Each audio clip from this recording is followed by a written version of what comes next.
Assalamualaikum Tribuners, senang sekali rasanya kembali lagi di YouTube Harian Surya dan Tribun Jatim Network. Baik Tribuners, khususnya umat muslim saat ini tentu menjadi momentum yang sangat berbahagia, di mana di bulan Ramadan ini merupakan bulan yang suci dan bulan yang penuh rahmat.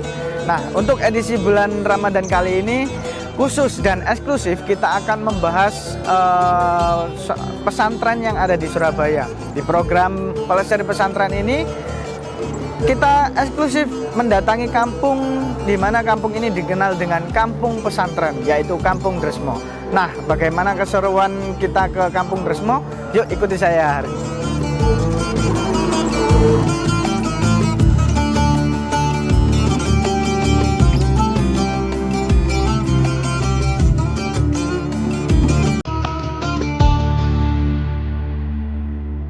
Kampung Dresmo merupakan kampung yang berada di selatan kota Surabaya, Tribuners. Nah, kampung ini mengapa dikenal dengan kampung pesantren? Karena di dalam kampung tersebut terdiri dari 30 pesantren yang telah dibangun sejak zaman penjajahan. Selain itu, Tribuners, di sini juga terdapat bangunan yang mempunyai nilai sejarah kental di masa penjajahan di kota Surabaya. Terdapat sebuah masjid. Masjid ini konon sering didatangi oleh tokoh-tokoh besar yang ada di Indonesia. Selain itu juga bahkan Presiden Joko Widodo menyempatkan mencari barokah di masjid yang berada di Kampung Dresmo ini. Semakin penasaran? Mari kita pelesir pesantren di program Harian Surya dan Tribun Jatim Network.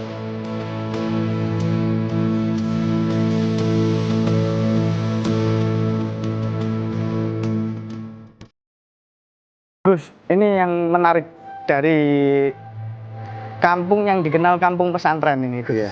Nah, ini sejarahnya gimana sih, Gus? Terkait juga ada gedung-gedung bersejarah yang katanya ini merupakan cagar budaya di kota Surabaya. Iya. Nah, ini gimana sih, Gus? Bismillahirrahmanirrahim. Assalamualaikum warahmatullahi wabarakatuh. Bismillah, alhamdulillah, wassalatu wassalamu ala rasulillah Sayyidina Muhammad bin Abdullah wa ala alihi wa sahbihi wa mawala, la hawla wa la quwata illa billah, ma ba'du. Sebelumnya perkenalkan dulu, nama saya Umar bin Ali Basyaiban. Kami adalah salah satu daripada keluarga besar Pondok Pesantren Dresmo. Berbicara tentang sejarah Dresmo, Dresmo ini adalah salah satu kampung yang mana kampung sini adalah sebagai kampung pesantren. Di mana di Dresmo ini kurang lebihnya ada 30 pesantren. 30 pesantren. 30 pesantren. Lantas kemudian sebelum terjadinya Dresmo itu adalah dari Al-Imam As-Sayyid Ali Akbar bin Sulaiman Mojoagung. Jadi Sayyid Ali Akbar itu putra daripada Sayyid Sulaiman yang makamnya ada di Mojoagung. Ya. Kemudian Sayyid Sulaiman datang ke Surabaya, mondok di salah satu pesantren, pondoknya Sunan Ampel. Oh, pondoknya Sunan Ampel ya. Setelah mondok dari Sunan Ampel, kemudian Sayyid Ali Akbar diminta untuk kembali oleh Sunan Ampel dan berdakwah di kampungnya. Ternyata beliau berhenti di sini. Yang mana sini itu dulu alas. Oh, sawah ya. Iya, Alas-alas gitu. Akhirnya ya. dibabat oleh Sayyid Ali Akbar dan jadilah Kampung Dresmo ini. Dibuat untuk berdakwah. Iya, Gus, ya. benar. Lantas kemudian kenapa kok dinamakan Dresmo? Nah, gitu. itu Gus. Ini kan awalnya desa ini namanya Mandungan. Mandungan. Iya, kemudian menjadi Dresmo karena di sini digunakan untuk kajian-kajian keislaman. Jadi beliau Sayyid Ali Akbar mengenalkan Allah Subhanahu wa taala kepada penduduk sini. Jadi untuk majelis dakwah iya, ya, Gus, benar. ya. Kemudian akhirnya ada santri itu jumlahnya ada 5. Yang mana santri tersebut itu setiap hari belajar deres terus di kampung ini, akhirnya dinamakan Dresmo. Yang sebelumnya ini nggak ada penghuni ya, Gus, ya, alas semua ya. Ini ada santri 5, makanya namanya Dresmo. Oh, Dresmo. Yang deres jumlahnya ada 5. Yang deres cuma 5 gitu ya, Gus ya. Kemudian Dresmo dalam di sini tuh. Santri-santri itu biasa menyebutnya kalau ke rumah kiainya itu kendalem. Kendalem yai. Makanya dikatakan Dresmo Dalem. Dresmo Dalem. Nah, ini cerita sejarah singkat dari kampung Dresmo ini.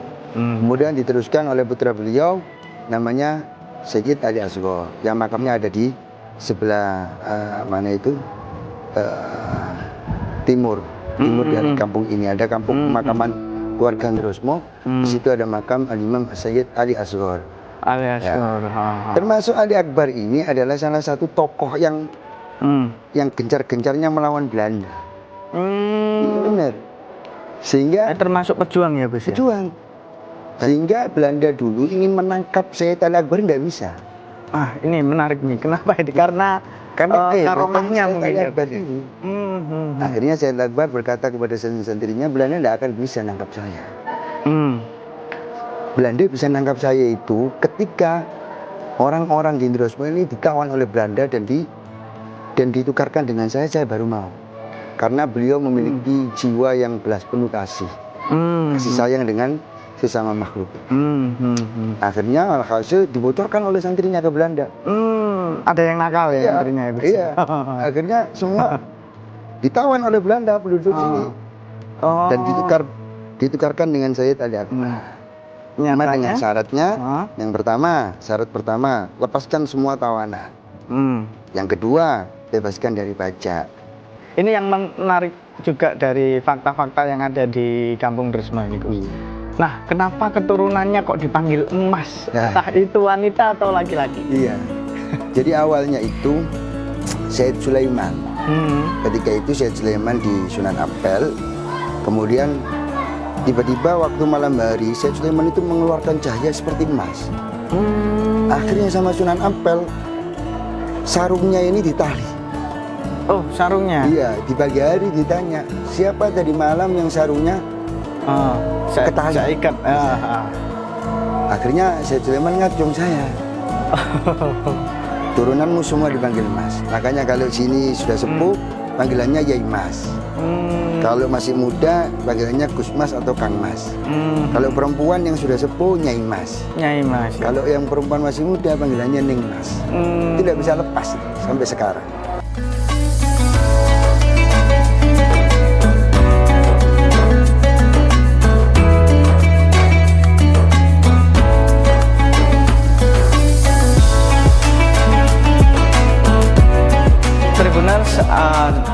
Dalam kesempatan kali ini kita sedang berada di dalam markas ya Gus. Kasepuan. Markas Kasepuan Sayyid Ali Murtado Drosmo. Suatu kehormatan bagi saya bisa masuk ke markas ini dan kita masih bersama Gus Farouk.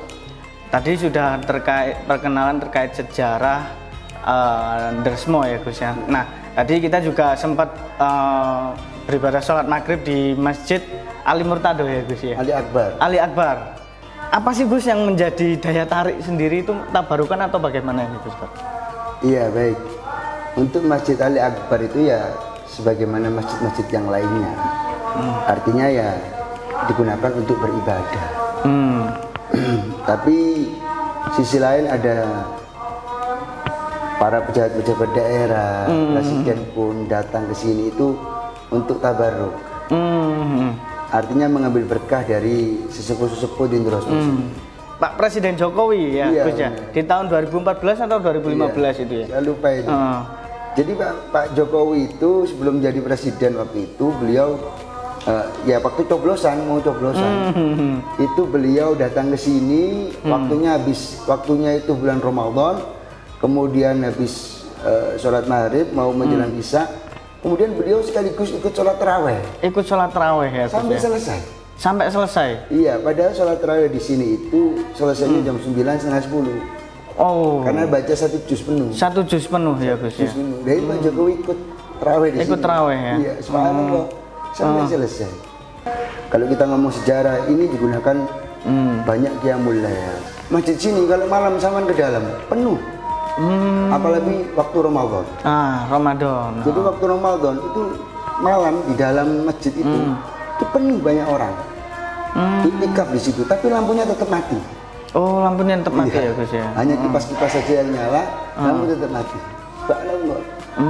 Jadi di sini itu akhirnya saya ceritain. Uniknya di sini itu hampir 95% tidak ada orang yang bekerja di sini. Nggak ada yang bekerja? Nggak ada yang bekerja. Oh. Gak ada yang bekerja. Jadi di masjid, di rumah, di masjid. Di rumah. Jadi masjid, rumah gitu aja. Ngaji, masjid, rumah, ngaji. Nah, untuk Ramadan sendiri nih Gus. Nah, di masjid ini ada kajian tertentu nggak? Kajian khusus untuk yang non santri mungkin, atau ada yang ingin mondok kilat di sini gitu biasanya ada. Jadi kalau pondok kilat banyak, biasanya datang dari pondok-pondok anak-anak dari pondok-pondok di luar sana yang ingin tabarukan ke sini, di Nurosmo sini. Jadi istilahnya pesantren kilat. Jadi ada di pondok pesantren Najiyah, pondok pesantren Tauhid, pondok pesantren Al-Badar dan sebagainya. Itu ada kajian. Cuman yang dikaji biasanya kitabnya itu tidak terlalu besar. Kitab kecil-kecil kayak contoh kitab Usfuriyah. Kemudian kitab Komik Tughyan. Kemudian kitab Bidayatul Adqiyah. Kecil-kecil. Yang mana itu bisa ditempuh 15 hari khatam. 17 hari khatam.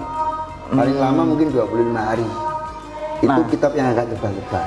Nah, di sini juga ditempati ya Gus ya. Maksudnya ditempati waktu Ramadan dibuat apa gitu. Ini kalau Ramadan pakai taraweh.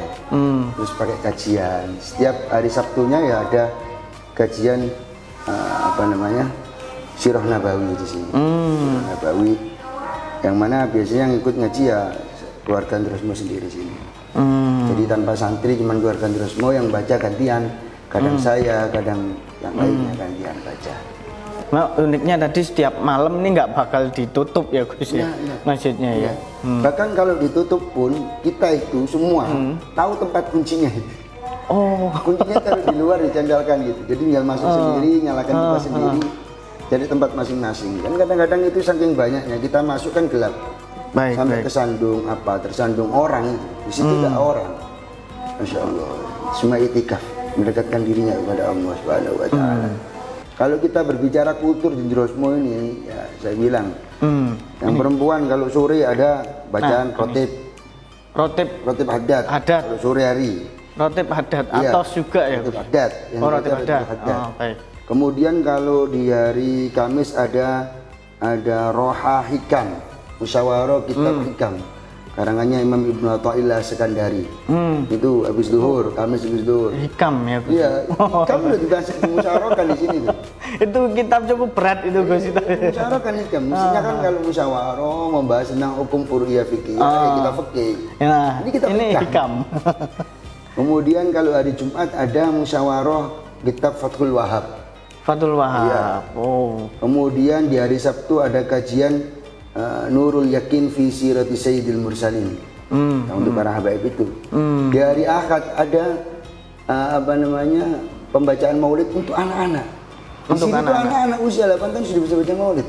Oh, luar biasa. Itu nyantri atau enggak? Enggak ya? Keluarga terus begini. Itu yang kecil-kecil kita kumpulkan baca maulid setiap hari Ahad. Habis sholat asar. Sampai maghrib itu baca maulid. Itu bisa sudah bisa baca maulid. Mulai ya Rabbi sholli sampai terakhir itu bisa. Anak kecil-kecil itu. Jadi usia 8 tahun, 9 tahun, 7 tahun, ada yang usia 6 tahun juga ada. Itu perempuan beda dipisah. Yang perempuan, yang laki-laki. Itu tempatnya di mana? Pindah-pindah. Terus kalau maulid untuk yang besar-besar setiap hari Kamis. Setiap hari Kamis ada majelis maulid di sini. Maulid sama burda beda ya Gus ya? Beda. Jadi ya maulid itu kita selang-seling. Kadang kita baca maulid tiba, kadang kita baca maulid habsyi, kadang kita baca burda, kadang kita baca ganti-ganti. Jadi kalau kita ngomong kultur di sini itu masih benar-benar santri. Jarang kita lihat, tidak ada kita lihat orang pakai celana. Iya benar, semua pakai sarung gitu. Kemana-mana pakai sarung, bahkan setahu saya ya itu kalau di mall pakai sarung pasti orang Nurosmo ini. Saya gitu Mas. Saya sampai saat ini ketika masuk mall pakai sarung. Pakai sarung juga Gus. Karena enggak pede kalau pakai celana. Karena kultur itu tadi ya Gus ya. Nah, menarik ini terakhir nih Gus. Biasanya ada ini yang tertarik ingin tabarukan atau ingin ikut beribadah di sini itu gimana Gus? Adakah mekanisme tertentu atau bagaimana? Ada. Tinggal masuk aja ke sini. Tinggal pilih mau mondok di mana. Oh begitu. Ya, kalau mau mondok nyantri di sini tinggal pilih. Dan di sini semua keluarga insya Allah tidak ada yang bertengkar. Jadi bertengkar, rukun. Mau ke pondok kita, monggo. mau di pondok sana monggo, ini semua keluarga soalnya. Seluas ini ya Gus ya, Iya, berapa bener. hektar ini ya hitungannya. Satu kampung ini semua keluarga. Itu nggak sampai datangkan ustadz-ustadz dari luar atau Enggak, itu ini keluarga tempatnya semua ya aja. Gus ya, Kampung penghafal Quran di sini. penghafal Quran. Iya, antum kalau pernah jalan-jalan ke kampung, ya, dari 1.000 orang katakan, atau dari 100 orang lah katakan, itu yang hafal Quran berapa satu kampung itu? Ya kan? Di sini terbanyak. Kemarin saya menghitung yang laki-laki, yang laki-laki. Itu beda yang masih ada di pondok loh ya, Iya. yang sudah di rumah. Itu kurang lebih ada 65. 65 Penghafal. hafid, iya Gus ya. Yang perempuan ada hampir 90. Wah, lebih banyak perempuannya. Perempuan Wah. 90. Itu yang ada di sini. Hmm. Artinya kayak saya punya adik masih mondok di Mojokeneng. Ada adik lagi cowok mondok di Tuban. Itu menghafal Quran juga. Jadi hampir setiap rumah sini itu punya menghafal Quran. Mungkin karena itu juga Gus, karena barokahnya ilmu juga itu kan ya Gus ya, wasilah ya, harus nyambung ya Gus ya. Jadi kalau didikan orang-orang sini itu torikohnya ini kalau ngomong torikohnya orang sini itu bukan torikoh yang ada saat ini. Torikohnya kita itu torikoh alawiyin. Pokoknya satu akhlak, kedua ilmu, wirid itu. Setiap hari di sini nggak ada orang nggak wirid Mas. Pasti ada pegangan wirid Pasti itu punya ya. wirid sih. Wirid yang diistiqomahkan. Nggak ada orang yang nggak wirid sih. Cuma baca wirid. Bener itu. Nggak ada orang nggak ngaji di sini. Semua ngaji. Semua pasti pernah nyantri. Ya, anehnya di sini banyak santri, tapi orang sini sendiri nggak ngaji di sini. Ngajinya di luar. Ngajinya di luar. Kayak saya dulu mondoknya di Langitan. Oh iya Langitan iya Tuban. Langitan. Jadi nyantrinya itu di luar. Jadi kalau mondok di sini ya tidak bisa. Yang ngajar orang tua kita sendiri. Iya iya. Ada malunya mungkin ya Gus ya, ada sedikit kayak malu ya. Baik, terima kasih Tribuners. Tadi kita penggal ngobrol dengan Gus Faruk terkait kultur dan juga ibadah yang ada di kampung pesantren ini. Ikuti Plesir Pesantren di program Ramadan ini. Dan wassalamualaikum warahmatullahi wabarakatuh.